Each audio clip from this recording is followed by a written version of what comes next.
આને સમર્પણ કહેવાય. અને હારા દીકરા છે ને એ માન ખબર છે કે આની વાંહે મારું જ રખાય.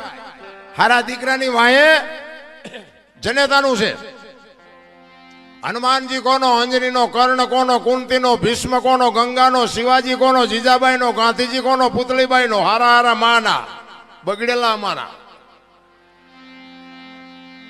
માં છે ને ઉપર બેઠી બધે ધજા, મહારાસુર, પાવાગઢ, ચોટીલા બધે જ્યાં જાવ ત્યાં માં ઉપર બેઠી. શું કામ? મારા સંતાનની નજર રહે એટલા માટે. બાપા બધા ભોંયરામ છે, ત્રંબકેશ્વર ને રફાળેશ્વર ને ભોંયરેશ્વર ને રિયા સલમુદા બે માન બાપમાં ધરતી નો. હું તો એમ કહું કે જનેતા જો જીવતી હોય તો એક વાઘ હાનનું ટાણું હોય અને માં બેઠી હોય એની પાસે જઈને કોક દીક પૂછજો માં મારો જન્મ થયો તેથી તને વેદના કેટલી હતી બાપુ. કોક દીક પૂછજો તો તમને માની વેદનાની ખબર પડે. રામ હું કોઈ ભલામણ નથી કરતો. આવા માંડવા નાખો, મંદિર બનાવો, આ કરો તે કરો, હું કોઈને કહેતો નથી. મારો પ્રોગ્રામ ગમે ત્યાં હોય ને હું મારી એક જ હાથ જોડીને વિનંતી કે માને બાપને બાપુ જાળવજો.